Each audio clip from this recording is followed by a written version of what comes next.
Hey everyone, welcome to the video. My name is Asmita and today's topic is scope management. So every project manager dreams that the project goes on smoothly from initialization to completion without delays and exceeding the budget.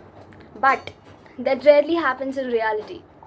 Even if you discuss and plan out all the detail in advance with all the project stakeholders involved, there's always something that changes the scope of project during your course. Scope creep is a huge concern for project managers, affecting 52% of the project. You must be wondering, why is it important to learn scope management? For a project manager, managing the expectation of stakeholders and client is one of the most challenging tasks. With defined project scope, managers can easily stay on track and ensure that all the deadlines are being followed throughout the project lifecycle.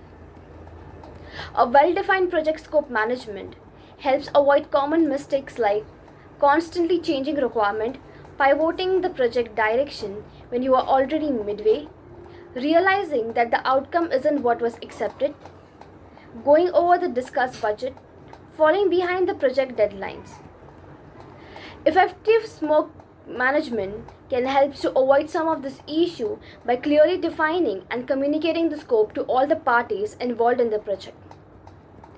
Project scope helps to distinguish what is and is not involved in the project and control what is allowed or removed as it is executed. Scope management establishes control factor that can be used to address elements that result in changes during the life cycle of a project. Project scope is critical because without it, project managers would have no clue what time, cost, or labor was involved in a project. Okay, seems like difficult, okay, in understanding scope management. So now let's break this thing into steps. The first step is to plan your scope. In the planning phase, you will gather inputs from all the project stakeholders. Together, you'll decide and document how you want to define, manage, and validate and control the scope management. The scope management plan also includes information on how you will handle unforeseen circumstances throughout the project, how the deliverables will accept, and how you will come up with some of the element including the work breakdown structure and the scope statement.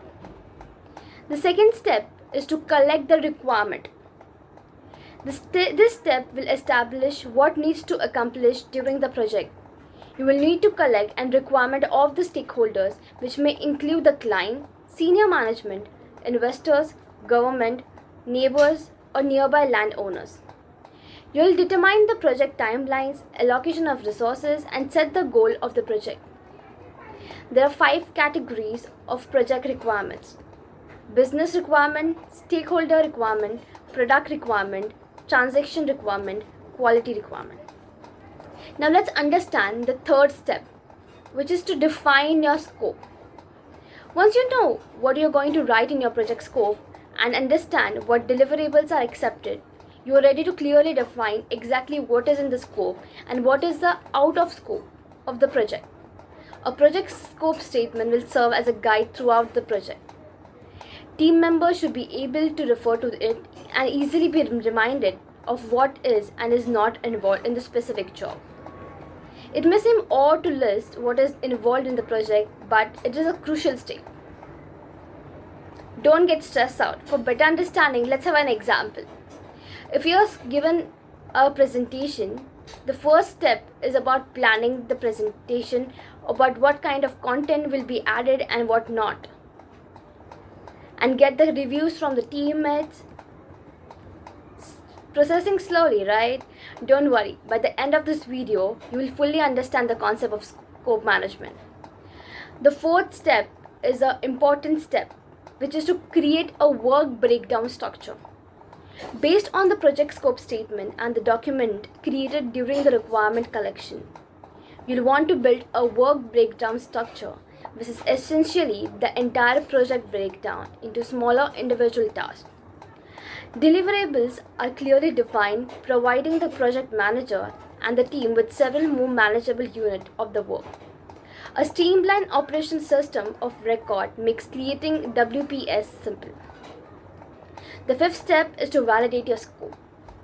This is where your deliverables are reviewed by whoever needs to approve them, whether it is a customer, a stakeholder, a manager, or all three. It's important to have a plan in the place for exactly how project deliverables will be accepted as a complete.